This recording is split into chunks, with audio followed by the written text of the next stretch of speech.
Hey guys, welcome to B-Side Reality. We are Panda. And Isal, and we are a couple who can't get enough of reality TV. This channel is our space to dissect the drama, the chaos, and the wild moments. From our favorite shows, and hopefully yours too. So grab a snack Settle in, and and let's let's dive dive in. in. I essentially took down all my previous videos, every single one of them. There was like five of them, basically covering TJ and Kimberly in 90 Day Fiancé the other way. Honestly, just having it there makes me cringe. I never really finished going through it the first time around, but now that I'm here with my husband, kind of just want to finish it up because I've been thinking about this channel and I don't think I really have an interest in watching 90 Day Fiancé anymore. I'm interested in couples featuring an Indian, but I am generally not interested in other couples unless they're particularly messy. But I feel like it's hard for me to have like a valid perspective because so many things are unknown, whereas because my husband is Indian, it feels like I can have a real thorough conversation and there's not as much unknowns there for me to deal with. We're gonna revisit Kimberly and TJ. We might also look back at Sumit and Jenny. I don't remember what other couples there are. I don't think there's actually much, but that's essentially how it will be for 90 Day Fiance. And yeah, so we've done a rewatch of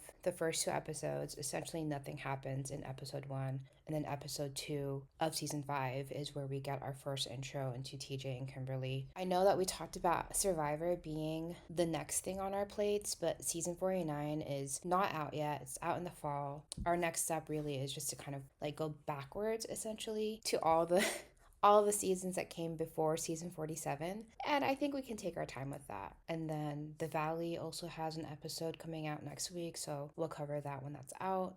Yay!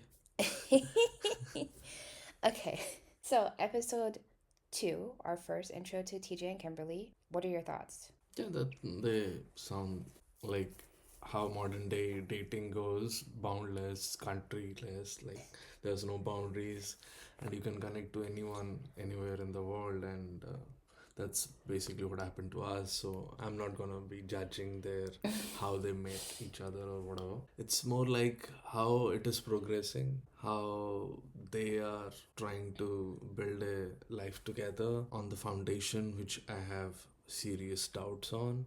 Yeah, so there were a few standout moments in that first scene. They talked about how Kimberly had actually gone to India for a year on a student visa. And so, Right. she lived there for a while. She's exposed to the culture in some ways. Yes. It is a conscious decision on both of their part to decide to live the way they want to, that too with parents. It doesn't matter if they live downstairs or upstairs, it is living with your parents basically. Then adopting the customs and rituals. It could be pretty tough for somebody who is not exactly from your community because India has multiple. It is so diverse. Like you find a different kind of culture, rituals. Every state you cross, you find a different kind of rituals and things, and you can broadly identify them as per religion. But even somebody who is also Hindu and from different part of India can find it difficult to adjust to somebody who is from belong to a different state and different part of India where they follow things a little differently. But expecting that from Kimberly, it's quite far fetched, in my opinion. Do you Okay. think like TJ is aware of that Um, nuance even? no, it's not Adjust. about. I'm not thinking about the foreigner's perspective. I'm thinking about somebody who is Indian but from a different part, not from exactly the hometown or city. I'm not saying that what they are following or doing is wrong anyway. Please, I'm very clear on this.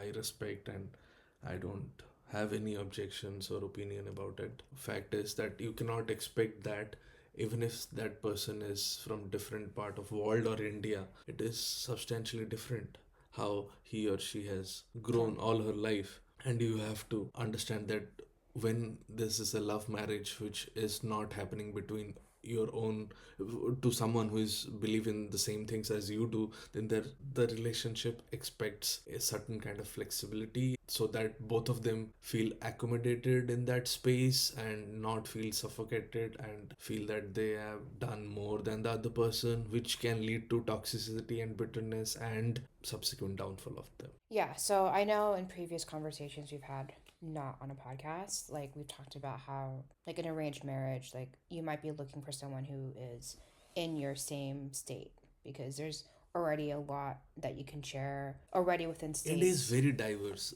You cross one state, the food is different, the language is different, the customs are different, the celebrations are different. Although we have an umbrella of things that bind us together, but there is some nuances which are a little different from each other, and sometimes it can be overwhelming for somebody to Hmm. completely change and accommodate. Even just in the general sense of a marriage, two families coming together, I think TJ acknowledged that. I think where I feel that he has fucked up already is he very explicitly talks about how his parents have approved of this marriage, but there are expectations that he has not communicated to Kimberly. My family expects for Kimberly to be like a traditional wife in India, contributing to the household work. But I'm not telling everything to Kimberly. Right now, the priority is just like get married first. At the same time, part of me thinks, hey, she has lived here for a year. She's been exposed to enough that maybe she knows what's coming. Is it really on her? Is it really on him? I place a lot of it on him because he may be miscommunicating things to his family about what's going to happen in the future. On that note, I want to add something. In modern India, expecting your wife to do the chores of home, cooking, cleaning, and not do a job and be independent on her own, it's really a long shot to expect to find somebody like that in today's India. Hmm. Okay. And expecting that from somebody and things that, oh, you cannot think like a USA girl, that's quote unquote what TJ was saying, and you have to like now mold into what my family believes. It's not what India believes, it's my family, what me and my parents and my neighbors, it's a big community, and this community believes you have to accommodate that and mold into this. That's ridiculous. Who thinks like that? That man, the man of the house, has to go out and earn the bread for the family, and the woman is there to bake the bread, or something like that. That's not how modern India operates. And he's also not, as you said, talking to anyone, explaining what exactly the situation is.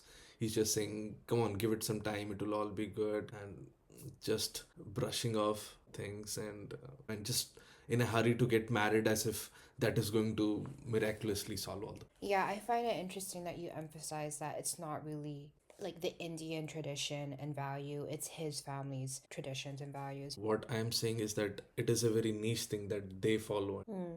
You know, like I don't want to speculate too much here. Maybe 90 Day Fiance like producers are playing it up that like, oh, look at how exotic and different this culture is, and maybe he recognizes that it's not true for everyone. I don't know, but for sure that is a narrative that we're getting, and he is representing his point of view, and Yeah, maybe that's what's happening here. yeah. But yeah, so let's go on to the second part of this. We now have an intro to Kim, and of course she's like very like spiritually attuned and does like card readings, and I don't really want to linger on that too much because I talk about horoscopes. I have fun with this. Like I can understand like that this can be fun. Like you don't need to take it seriously, okay? Me neither. I'll circle back to this because I think they are naive, honestly. Timberly, uh, Kimberly and TJ are naive, and I think the spiritual leaning thing that they have going on, like, is just further indication of that. But I'm not gonna linger on that too much. The biggest thing that happened in this segment was the video call between Kimberly and TJ. Here, this is where they're really talking about the arrangements for the wedding as well as the apartment. There's some focus on the wedding, but I think it's clear from Kimberly that her biggest concern is the apartment. The time leading up to this wedding, I've been going a little bit more crazy, but not about the wedding, more about the apartment. But And I just want to clarify this. This is not an apartment. This is just an extension of their existing house. They're just building few more rooms atop their existing house. We're having an apartment built on top of TJ's family home, and that's where TJ and I are supposed to be staying. That's where I'm gonna live every single day. Basically, is living with the parents. What do you mean by living with your parents? Parents have a room, you have a room, but it is in the same property. That means one house, right? One house means one floor, two floor, three floor. It can be many floors, but it's all one yeah. house. Sorry, so there were actually three things that were discussed there. One is the wedding, one is the apartment, No, and three is Didn't count that right. But 3 is the whole how do we live together with your parents under their roof? Exactly. That's why I'm emphasizing on this fact to make this very clear that they are living with their parents. Privacy doesn't mean having doors in your room, it means having your own space. Okay. So, what Kimberly was asking, apparently, Yeah. what is expected out of the relationship and what is someone getting. Okay. Yeah. I mean, okay, since let's just like continue with the topic of the rules because I'm sure there are rules, right? But the only thing that they really talked about during this episode is Kimberly cannot cook onion and garlic in the house. And she's Italian, and so that greatly, if not offends, then it just bothers her, okay? See, this sounds like a trick, a scam, a misrepresentation, misconstruction of the fact. They are already planning and talking that how the shared responsibility of the house, which includes cooking, cleaning, and taking care of the household chores, is going to be divided between wife of TJ and his brother's future wife, and mom will finally retire from the household things and rest because she has been doing a lot. And I respect that for all our mothers in India, they do a lot. And then TJ is like, you can cook your own food. So what do you expect her to do? Wake up, cook her own food, then go down, cook for everyone else, do the chores and stuff like that. This is so far fetched from reality. It's ridiculous to even suggest that. And it is just a band aid that he wants to put on the Yeah. current situation.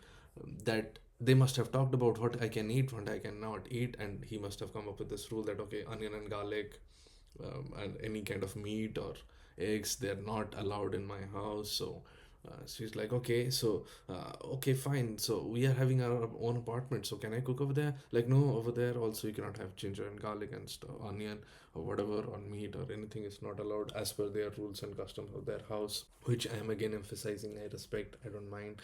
But here we are talking very objectively about what Kimberly expected and what TJ was providing to that relationship. My point is again, so it feels like a band aid that he kept on putting on any issue that comes up in Kimberly's mind while trying to envision her life in TJ's family and how it will be, how the future will be. Yeah, so for me, number one, we didn't get a lot of those things. Like, it feels like extremely stupid to only harp on about onion and garlic. So I imagine that Kim and TJ are real people and that they were talking about real issues. But we didn't really get insight into that. And it feels like 90 Day Fiance just wanted to make this a very comical thing of like, oh, the only thing that they talk about Yeah. is onion and garlic. So I can't even try to break down like how it was that they communicated anything that No, was see, maybe food is a very serious. primary thing. Okay, what I'm going to eat, that comes to my mind. It's For one of the sure, but requirements. So once it's come up, and this thing has come up for sure, eventually. but there has to have been other parts because like everything that you've touched on. Yeah. What does it mean for you to be living a traditional So like Indian housewife life? yeah, what I can wear, what I can eat, how late I can be out of home. It's like living anywhere.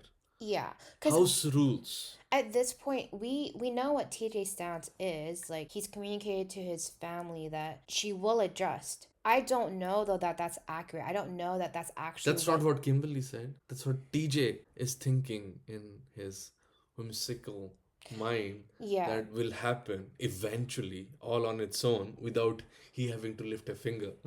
Yeah, I mean, okay, look, I maybe at the end of the day, like we just need to know that they're not in agreement, but I feel like I need specific things because if they're both acknowledging that like sacrifice is to be made and they are two families coming together, I kind of need to know like how is that happening on both sides? Like how are you both giving and taking in this new partnership and how you guys are kind of planning your lives together. Maybe that's getting a little bit too nitty gritty into things, but I just feel like we didn't get enough of that to know, I guess, ultimately who is telling the truth, who is lying, who is on the wrong, who's on the right. Like, I don't know. We are just not seeing the communication, and I don't know that there is communication happening.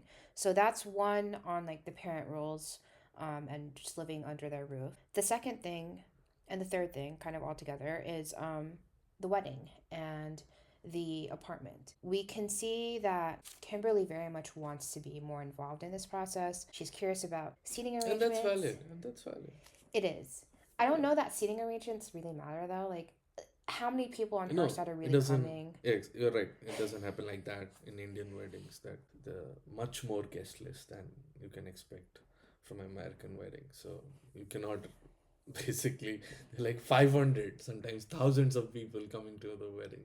So you cannot basically assign numbers. It's not like that. But yes, the dressing, the flower arrangements, the itinerary, how things will move, what event is when, what to wear on what event, the music, the dance, all these things can be. Yeah, my sense is that, I mean, we're kind of jumping ahead here where we know in the future part of this episode that TJ's family is basically talking about how all the things that the bride's family would typically do, they now have to own because Kimberly's family just can't be in charge of organizing that. So I wonder if like they're just feeling the strain of having to plan everything. So it's like TJ would rather not involve her because it's like, oh, she might want things that are just like more effort, more time for us to kind of figure out, and the burden that he has to make sure everything goes according to plan. So then he'd rather not talk about it, which is not okay because even if she can't do anything, at least communication of what's happening Right. is the least that can happen, you know? Yes.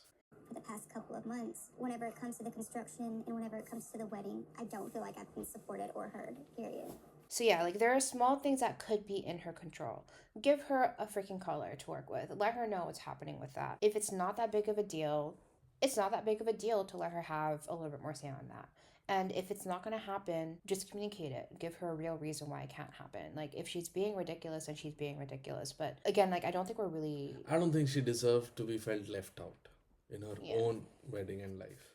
Mm-hmm. That nobody should ever feel like. Even if she has nothing substantial to contribute, or she is not in a position to actually arrange things and Yeah. make it happen logistically, but she should have an idea. Yeah, at least like have a sense of like here is what is being planned and here are the decisions that have been made. Here are the things that are still left to be decided. Here is where you could have control and say in those decisions. The plain old question, what do you think about this? I mean, that makes you feel involved. That's true. Yeah, I know like when we were, online and virtual, you were often like talking about, hey, I'm going shopping. I want this shirt and this shirt and this shirt. And you would give me options and I had an opportunity to give my opinion. That felt great. I don't know why this is such a problem for them, but it feels like their lines of communication are dead. Like they're not communicating the right things. Again, the biggest issue that they really talked about here is the apartment that's being constructed. And we basically know that there has been certain things that Kimberly has asked for, and TJ has said that it's okay. And then things will turn around and be like, oh, we couldn't get it. We had to go with this. And so I think Kimberly has a sense that everything that she wanted in an apartment is already not going to be what she had envisioned. And the details that he's building from scratch are driving me insane because they're not what we agreed on. I don't know what that means. Like, it can't be a total shock for her to walk into that space. See, now people will say that how can you just land in India and within few minutes you're having a fight and you're just so toxic, you're not even giving it some time to assimilate. Give that man a breathing space. He has done so much and all. I can understand. But this is what happens when you don't keep your partner in loop and it is all surmounting in such a small amount of time. So obviously you are just compressing all those emotions and somebody is going to blast and explode. Of course, it is going to happen like that. You know? Yeah. If she was informed about everything in every step as they're happening, then she has that time to process them in her mind and like cooling period basically. But when you're like, okay, so here it is, this is the best I've done, please don't well blame me, I've done a lot of hard work. Look, all roads lead to TJ for me because, again, you've emphasized this new apartment is not in a separate home. It's literally just like upstairs, right? It's not hard for TJ to be like, oh, you're concerned about construction? Let me take you upstairs. Let me show you what's going on. I think like he knows that what Kimberly will see in person or in video is something that she doesn't like. Remember, we were going like to buy that kitchen counter in a green color. but I couldn't get it. I picked that out because you said it would be available. But the way that he handles it is like, it'll be fine. I'll take care of it. It'll be fine. It implies that he's going to change something because he knows she doesn't like it. If that's not the case, he needs to just be straightforward and say, this can be changed in maybe 5 years. This can be changed after we've saved a certain budget. This can be changed after this resource is available. That's not happening. I don't think that is happening because I know in the later episode that there is an explosive argument about how what she sees is not what she wants. Yes. So I I take a lot of issue with TJ. I don't think he does a good job of communicating, and these are important decisions that are affecting her life. My whole thought, a summary of this conversation is goofy and unserious. Like, they are so goofy and unserious. Like, they are not talking about anything real. If they were, that is not how it was edited. We got a closing scene with like her doing some tarot card reading, and okay, great for the positive mindset, but like they didn't really communicate anything. Yes. Entering the third part, the third segment of this episode, we have TJ sitting down with his family. Any thoughts? It's a typical Indian family, how they are. It's nice to see that they're tightly bonded and they're discussing things as a family. So it's very nice to see them. And the mother seemed very accommodating to the idea of TJ getting married to somebody who is not from their culture. And kudos to that. Not many Indian mothers would agree to that. And I'm very much impressed by her. We could see some rift between Kim and TJ's younger brother, as per his words, that it is a little bit of, not a little bit, there is a lot of ups and downs as per him. Sometimes it's good, sometimes it's not bad. There is a lot of miscommunication happening. I mean, it runs in the family, I guess, because TJ has miscommunication issues with Kim too.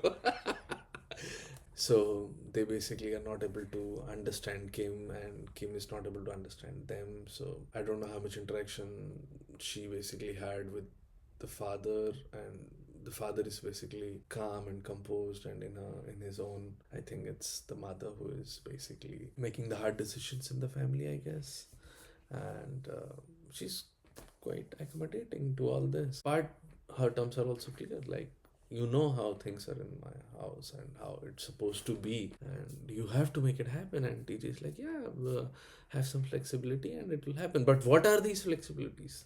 Those things are not clearly being brought forward. What flexibility you are expecting us to have? What flexibility Kim will have? All these things are not explicitly discussed. Yeah, like, is it time It's to very adjust that she's being given, or is it regardless of time she won't need to adjust at all to certain things? Yes, they just talked really in a very shallow, superficial way that we're not gonna torture, but we expect this. She's not gonna do everything, but she will do. So it is a very shallow discussion. There There is was no no scope, there's no decision. boundaries, there is Yeah. no nothing being discussed, and maybe they're feeling the burden of the financial arrangements and the logistic of it. That is very much evident in their faces to arrange for the wedding. But who are you going to blame? You proposed her. You should have thought about all these things before coming up with the idea of proposing a girl for marriage. It seems like again he uses the same manifestation and thought like, okay, I'll manifest and things will all be in place. So guys, give me some time. I'm manifesting. Yeah, I think that brings us to our last segment where we have a sit down with Kimberly. We get a little bit of like Kimberly like doing some social media stuff, like doing these random celebration things. And I don't want to knock on that. Like, do whatever brings you pleasure. I don't think she's hurting anyone here. The only thing that I have to say towards that is what you've already called out, that like, again, they're extremely naive, they're leaning on spirits, and they just aren't using maybe more critical thinking skills here to think about the things that will actively impact their lives together. And that's frustrating. Like, at some point you gotta bring yourself back to the real world and what it means about how you live, okay? And then already she's kind of voicing that she's making a sacrifice and she doesn't think that TJ really appreciates the scope of that and that she's like I'm lacking sacrificing a support. whole lot for him, and I don't know if he sees it. I know he hears it, but I don't think he understands the scope of it. It's making me feel a little bit like he's not supportive.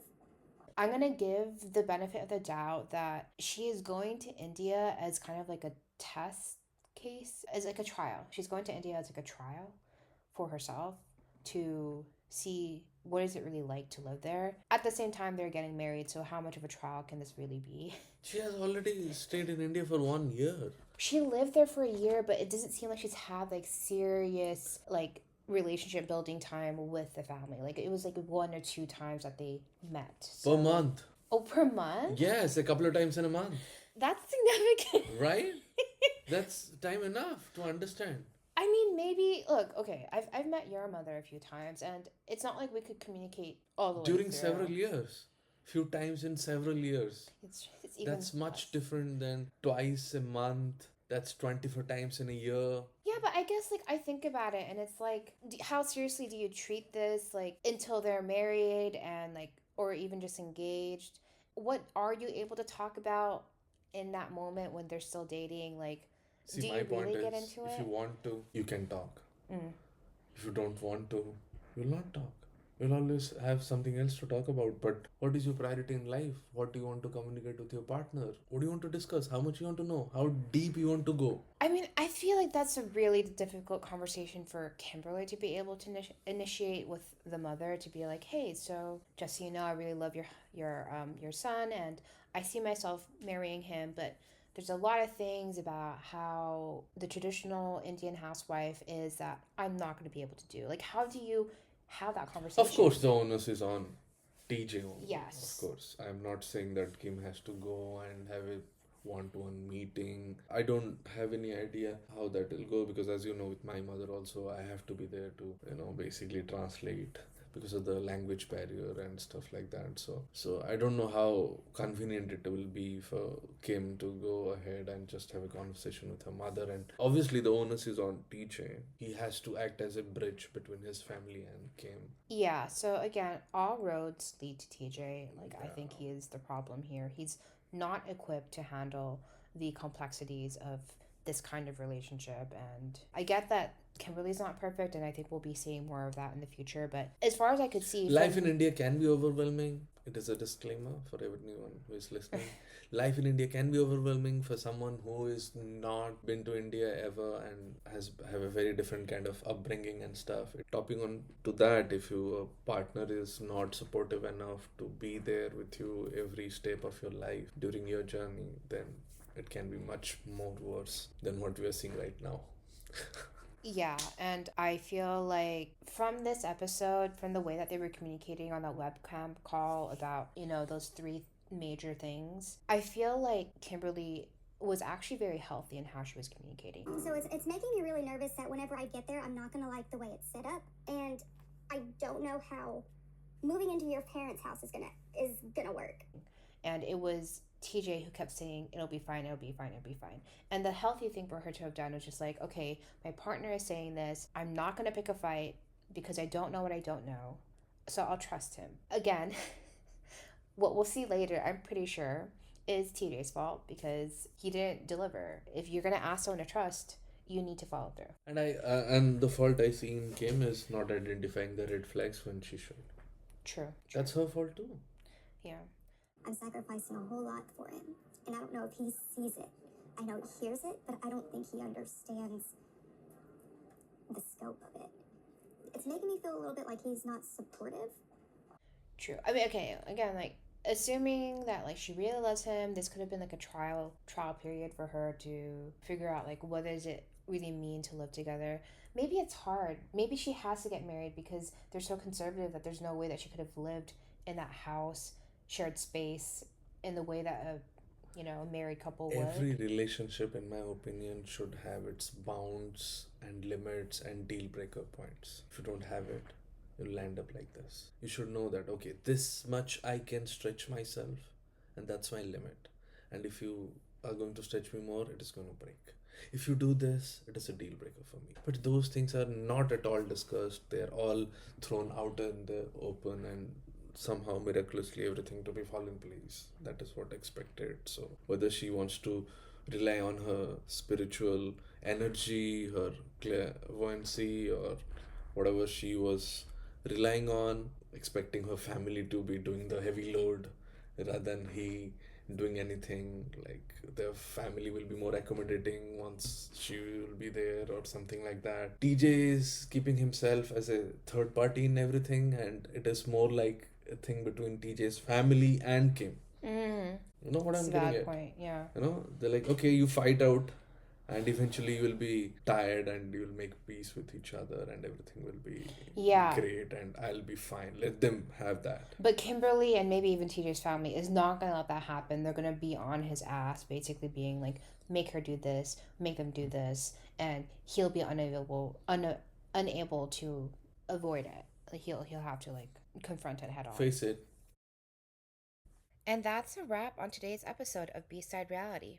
Thanks for hanging out with us. We had a blast breaking it all down. If you enjoyed the convo, don't forget to like, comment, and subscribe. See you soon with a brand new episode. Bye. Bye.